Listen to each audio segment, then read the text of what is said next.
Good morning class 10। शुरू करेंगे हमारा आज का क्लास। हमने लास्ट क्लास में शेर शाह सूरी के बारे में पढ़ा था कि उन्होंने हुमायूं को किस तरह से हराया और फिर बाद में उन्होंने दिल्ली पर रूल किया, लेकिन फिर बाद में वापस से हुमायूं ने उन्हें हराया और वापस उनसे राज्य छीन लिया। और उनके मरने के बाद देखा गया कोई कैपेबल रूलर नहीं था, जिसके कारण सूरी डायनेस्टी जो है उसका एंड हुआ और बाद में वापस हुमायूं उन्होंने वापस कब्ज़ा किया। हुमायूं के बाद अब जो है नेक्स्ट रूलर जो था मुगल्स में वो था अकबर। तो अकबर देखा गया अकबर में कि अकबर जो थे वो बॉर्न 1544 इनका जन्म हुआ था इन उमरकोट फोर्ट के अंदर सिंध में। और एट द एज ऑफ 13 इनका जो एज इतनी कम उम्र में ही, so at the age of 13 Bairam Khan built a throne of brick in Kalnor and coronated him on 14th Feb 1556। तो बैरम खान उसके पिता के बाद हुमायूं के मरने के बाद अकबर, उस समय उनका एज कितना था? He was only 13। So Bairam Khan build a throne of brick. उन्होंने एक जो है ब्रिक बनाई, थ्रोन से बनाई, बिल्ड अ थ्रोन, मुकुट जो था ब्रिक का बनाया इस तरह से, और उसे राजगद्दी जैसे उसका राजगद्दी सिंहासन होता है जहाँ पे बैठते हैं, ठीक है।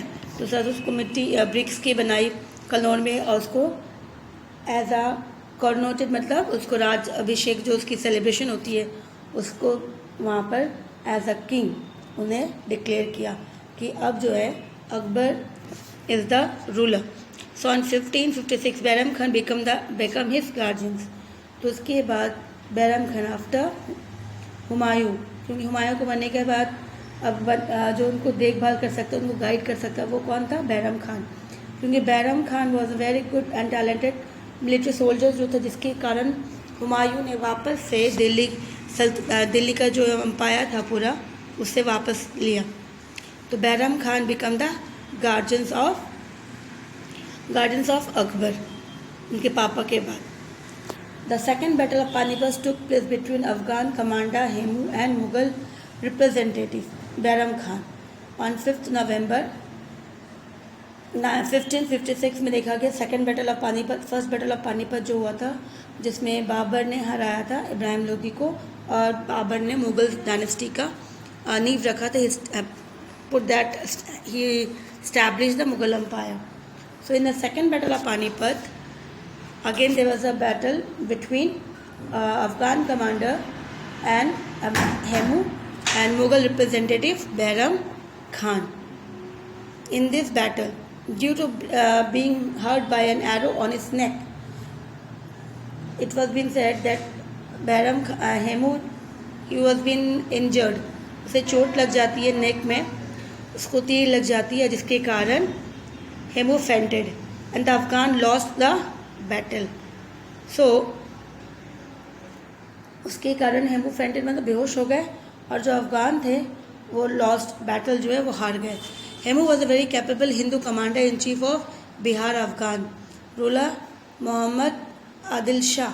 कहा जाता है कि हेमू जो था बहुत ही एबल रूलर था, एबल सोल्जर्स था, किसके? बिहार के। Commander in chief of Bihar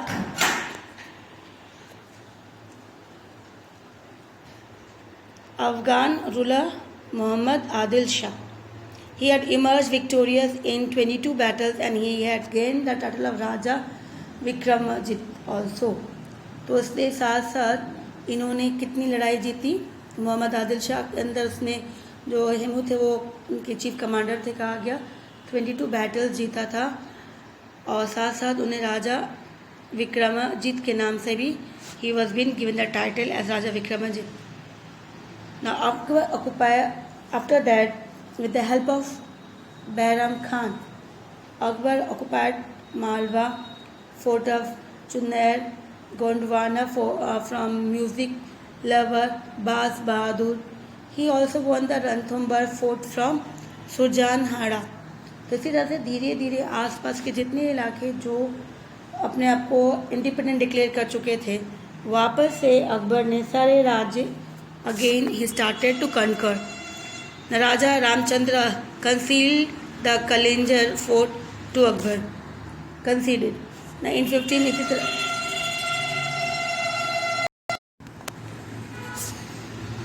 ना इसी तरह से देखा गया धीरे धीरे जिस तरह से राजा रामचंद्र ने कलिंजर फोर्ट उनको दिया, वैसे ही बोध मारवाड़ एंड बीकानेर जो थे उन्होंने भी अपना जो फोर्ट था अकबर को सौंपने दे दिया उनको. फिर अकबर ऑल्सो ग्रैब जहाँ पे उसको आराम से मिला उनके डर से लोगों ने दे दी. कहीं पर उन्होंने अपनी ट्रिक यूज़ की, कहीं पर लोगों को डराया. तो इसी तरह से Akbar also grab Gujarat from Muzaffar Shah से गुजरात ले लिया. फिर बंगाल रीजन फ्रॉम दाऊद खान, इनसे ये रीजन्स ले लिए. तो धीरे धीरे बहुत बड़ा एरिया जो था मुगल्स का बनना शुरू हो गया under Akbar. The world famous Battle of Haldi Ghati took place in 1576, in which Maharana Pratap fought against the Mughal army, which was led jointly by मान सिंह एंड आसफ खान. तो कहा गया साथ साथ 1576 की जो बैटल हुई थी हल्दी घाटी की battles between Maharana Pratap and Mughals army के बीच में, और मुगल्स आर्मी को लीड कर रहा था मान Singh and Asif Khan. The Mughal army remain unsuccessful in this battle. उन्होंने बहुत कोशिश की कि महाराणा प्रताप को वो बंदी बनाए, लेकिन वो कभी भी कामयाब नहीं हो पाए. The Mughal remain unsuccessful in this battle. Pratap did not accept the sovereign of the Mughal. उन्होंने कभी भी उनकी हुकूमत को एक्सेप्ट नहीं किया कि वो किसी के अंदर में काम नहीं करेंगे. He will rule as a king independently.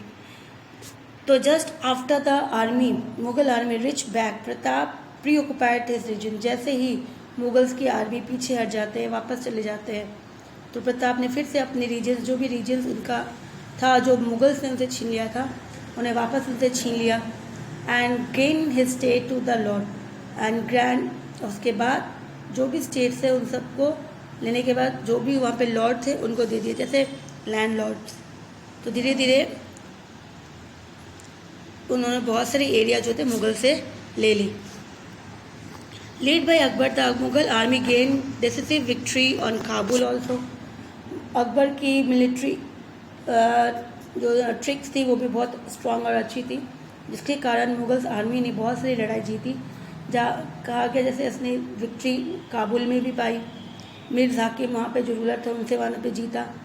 Kashmir Yusuf वहाँ पे रूलर थे. सिंध मीर जैन बेग वहाँ पे रूलर थे. उड़ीसा में नसीर खान, खानदार हुसैन मिर्ज़ा, खालिद अली खान. तो इसी तरह से धीरे धीरे बहुत सारे एरिया जो थे ये अकबर ने ही लीड करके इतने सारे एरिया उसने भी कॉन्कर किया. अकबर रिनेम खंदेश एज संदेश. तो अकबर ने खंदेश जगह था जिसको उसने संदेश करके रिनेम किया. The Mughal army confronted the ferrous opposition of Chand Bibi and gained victory upon Ahmednagar also. तो इसी तरह से बहुत ही जिस तरह से चांद बीबी वो जो रूल कर रही थी उस तरह से उनके ऊपर भी उन्होंने उस एरिया पे भी रूल किया और कैप्चर किया, उनको उनमें भी हासिल हुई victory. So in 1600 the Mughal again granted control upon Asirgarh. Also in 1601 CE, this was Akbar's last victory. लेकिन कहा जाता है कि ये वाला जो विक्ट्री था जिसने इनसे कंट्रोल किया था आसिरगढ़ में 1601 वो लास्ट विक्ट्री था. In 1564 the उज़्बेक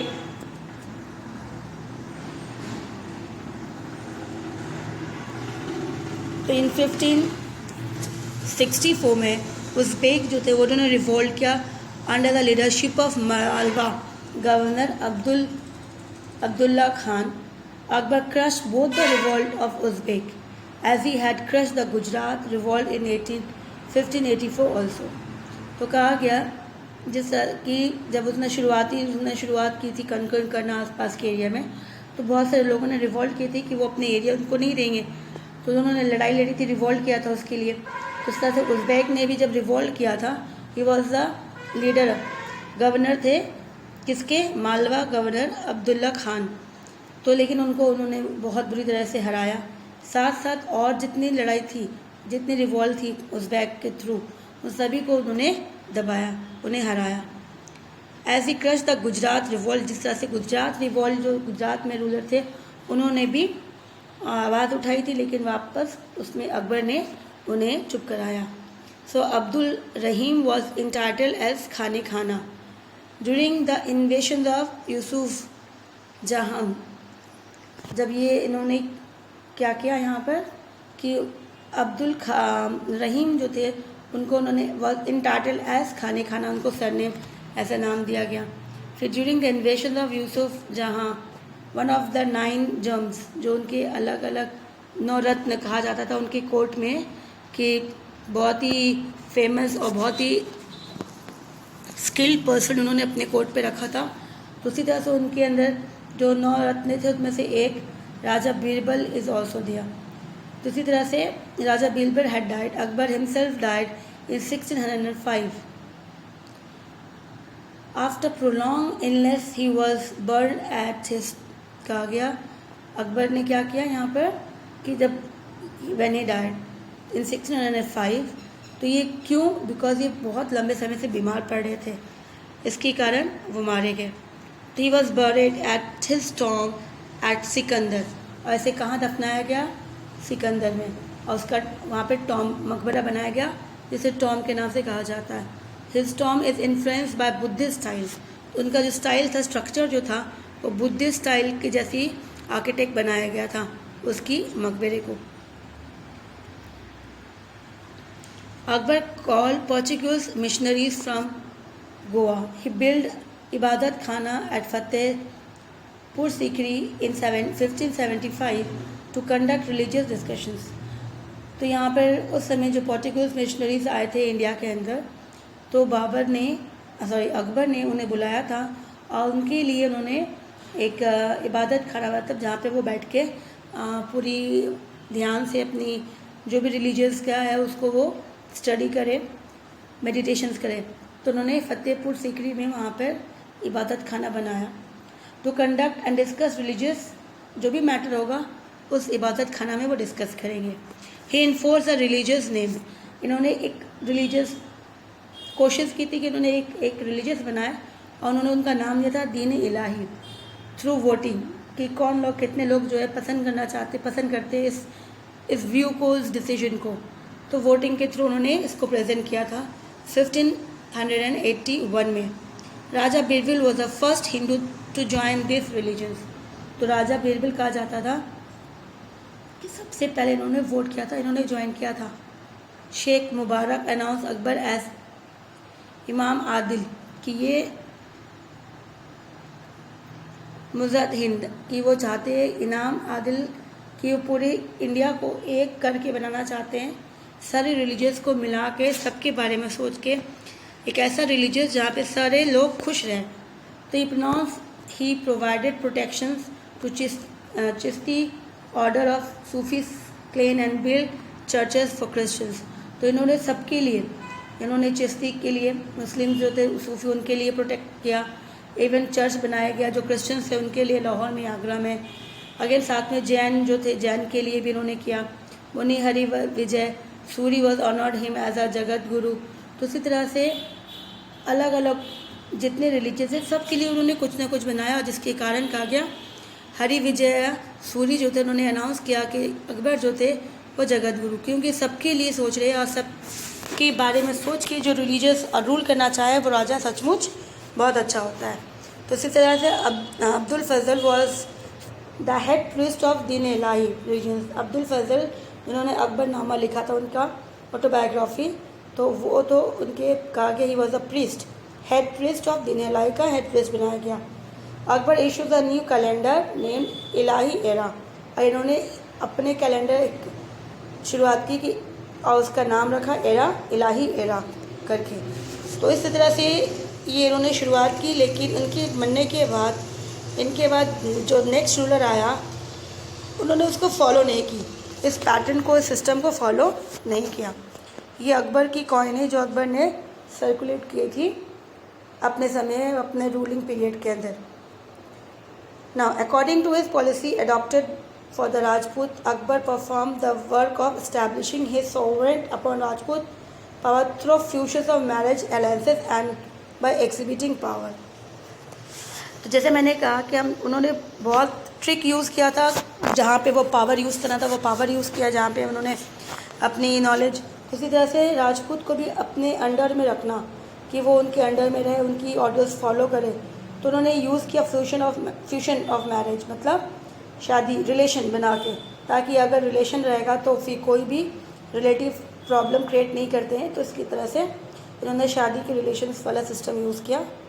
और राजपूत की डॉटर्स के साथ जो थे मुस्लिम्स, इसमें इंटर मैरिज इस तरह से शुरुआत की, जिस तरह से कि आगे कोई भी मुगल्स के ऊपर, अब मुगल्स उनके ऊपर जो कंट्रोल राजपूत उनकी फॉलो करेंगे, जो भी पॉलिसीज़ होगा। कछावा रूलर जो थे, Bharmal was the first Rajput ruler to into alliances with Akbar. कहा जाता है कछावा जो रूलर थे वो सबसे पहले अकबर के इस मैरिज वाले फ्यूशन में सबसे पहले एंटर होते हैं। ही अपॉइंटेड भगवान दास and Raja Man Singh to high post in his court. इन्होंने भगवान दास और राजा मान सिंह जो थे रूलर, उनको उन्होंने अपने राज्य में एक अच्छा पोस्ट, कोर्ट के अंदर एक हाई पोस्ट उनको ऑफर किया गया था। रॉयल डायनेस्टीज ऑफ डूंगरपुर, जो रॉयल डायनेस्टी थे, जो किंग थे डूंगरपुर के, बांसवाड़ा के, प्रतापगढ़ के, इन लोगों ने भी राजा अकबर की सोवरेंटी को एक्सेप्ट किया। बट दे रिमेन इंडिपेंडेंट, कि जब उन्होंने एक्सेप्ट के लिए सोवरेंटी, तो फिर किंग मुगल जो अकबर थे उन्होंने उन्हें एज रूल करने के लिए कह दिया कि you can rule as independent. तो इस तरह से कहीं ना कहीं जो अंडर में आ गए उनके और राजा के परमिशन से, तो उन्होंने अकबर ने उनको परमिट कर दी कि वो रूल कर सकते हैं as a independent ruler. In 1564 Akbar abolished jizya tax completely. Jizya tax जो रिलीजियस टैक्स होता है, जो रिलीजियस मैटर से, जैसे तीर्थ में जाते हैं, मुस्लिम हज पे जाते हैं, तो इस तरह से जो रिलीजियस होती थी पिलग्रिमेज के लिए, पूजा पाठ के लिए, तो ये इस तरह से वो उनसे टैक्स लिया जाता था। ये बहुत स्टार्टिंग से था। तो अकबर को जब ये रियलाइज़ हुआ कि ये गलत है, क्योंकि नॉन मुस्लिम मतलब हिंदू से लिया जा रहा था, तो उन्होंने कम्प्लीटली इसको मना कर दिया, बैन कर दिया, इसको हटा दिया गया कि ये टैक्स नहीं लिया जाएगा।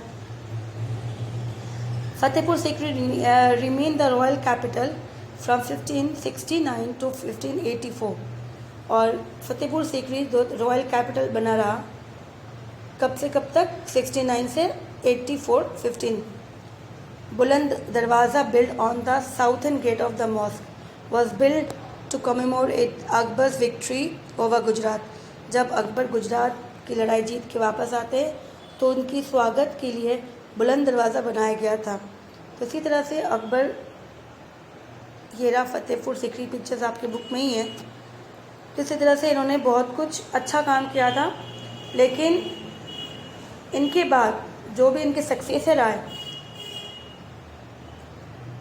उन लोगों ने इनको पूरा फुल एज अकबर जो रूल्स फॉलो कर रहे थे उन्होंने वैसा फॉलो नहीं किया। तो अकबर के बाद उनका सक्सेसर कौन था, जहांगीर।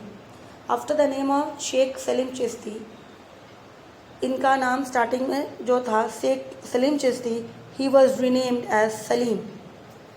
तो he was named as Salim, इसको शॉर्ट फॉर्म में जिस तरह से सलीम के नाम से बोला जाने लगा। Now, owing to his military service, he had obtained 1200 mansab. Salim had revolted against Akbar in 1599. Now, Salim जो थे, ये मिलिट्री सर्विस, मिलिट्रीज के अंदर नॉलेज बहुत ज़्यादा रखते थे, और इनके अंदर में 1200 मनसबदार जो थे, अलग अलग पोस्ट के सूबेदार होते हैं, तो इसके अंडर में ये उनको इतना 1200 मनसबदार की उनको दिया गया था because of his military service. उन्होंने मिलिट्री में जो आर्मी के साथ, अपने पिता के साथ और अकेले जो युद्ध लड़ी थी, जो उनको सपोर्ट किया था, उसके कारण कहा जाता है सलीम ने, इवन इसने अपने पिता के खिलाफ भी रिवोल्ट किया था, रिवोल्ट अगेंस्ट अकबर 1599 में।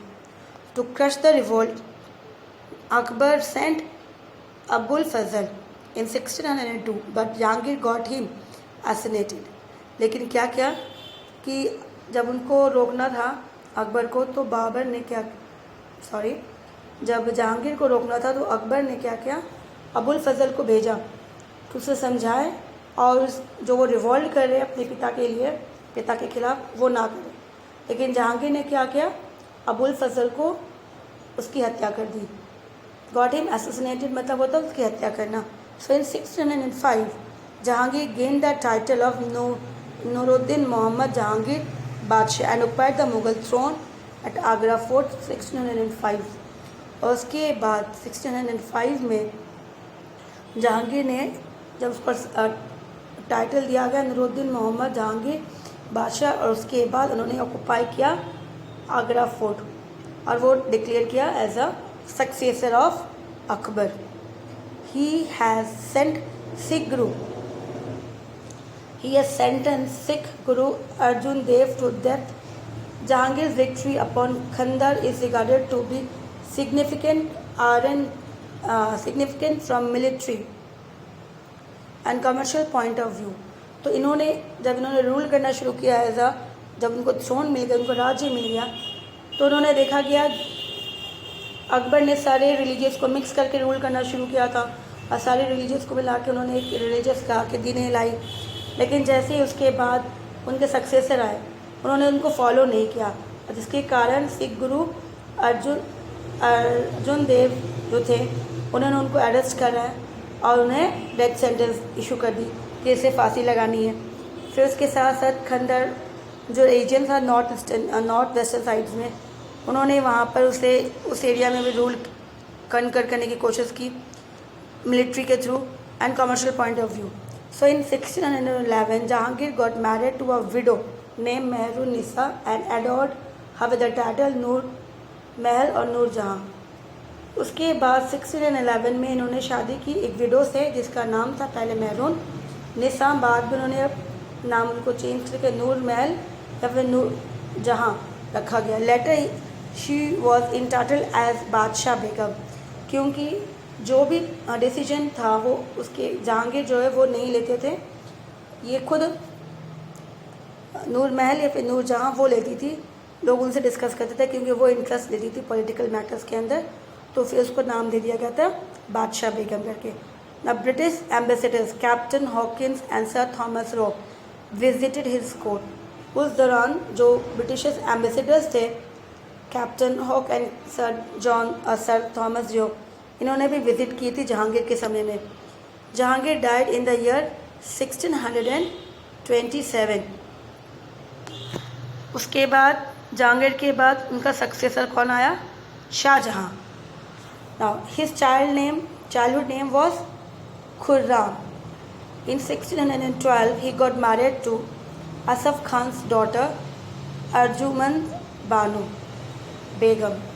तो इनकी शादी हुई किसके साथ, असफ खान की डॉटर जो थी, असफ खान की डॉटर के साथ अर्जुमंद बानो बेगम के साथ, जिसे बाद में मुमताज़ महल के नाम से फेमस हुई। He was coronated in Agra in February 1628 during his reigns Khan Jahan Lodhi and Jujhar Singh Bundela के रिवोल्ट अगेंस्ट हिम। तो कहा गया जब वो राजा बने और आगरा की उनको जब फोर्ट मिली तो उसमें उसके रीजन्स में उसकी पीरियड में खान जहां लोधी और जुझार सिंह जो थे उन्होंने रिवोल्ट किया। किसके खिलाफ रिवोल्ट किया, शाहजहां के खिलाफ रिवोल्ट किया। Shahjahan defeated the Portuguese also. Revolted Shahjahan again defeated the Portuguese in Hooghly in 1633 में। तो शाहजहां ने रिवोल्ट किया, डिफीट किया, जो पोर्चुगीज थे वो हुगली के साइड्स में इंटर कर रहे थे, तो उसको हराया। फिर he merged Ahmednagar in the Mughal empire, और बाद में उन्होंने अहमदनगर को मुगल्स के अंदर मर्ज किया। ही डिफीटेड बीजापुर सुल्तान आदिल शाह इन 1652 में। तो इसी तरह से इन्होंने भी लड़ाई लड़ी और धीरे धीरे आसपास की जो एरिया थी उनको उन्होंने मर्ज करना शुरू किया। तो इसी तरह से बीजापुर के रूलर्स को हराया।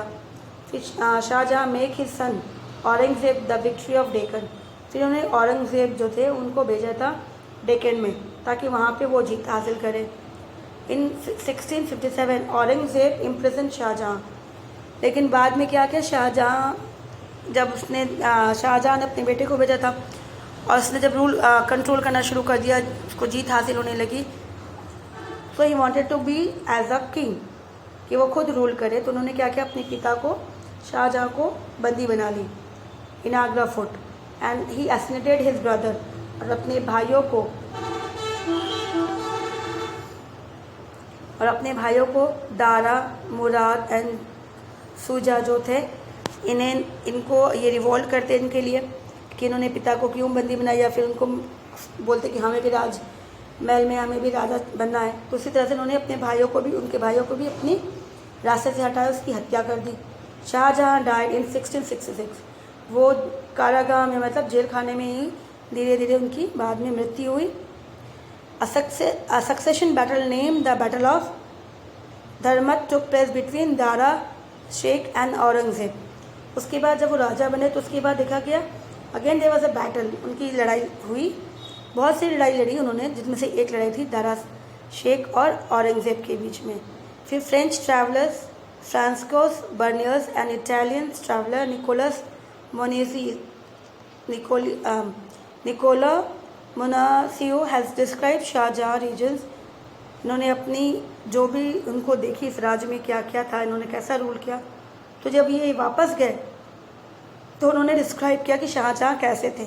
Shahjahan build a museum also on the tomb of his beloved wife Mumtaz Mahal which is known as Taj Mahal. तो उन्होंने उनकी वाइफ के मरने के बाद उन्होंने अपनी वाइफ के लिए जो टॉम बनाई थी, जिसको कहा जाता है, जिसे आज हम लोग जानते हैं ताजमहल के नाम से। तो इसी तरह से इसके बाद औरंगज़ेब बने। लेकिन हमने अभी जितना कहा कि जितने सारे रूलर्स ये एक दूसरे को मार के ही आगे बढ़े, भले वो उनके पिता हो या उनके भाई हो। ठीक है, नेक्स्ट क्लास में हम लोग औरंगज़ेब से शुरू करेंगे।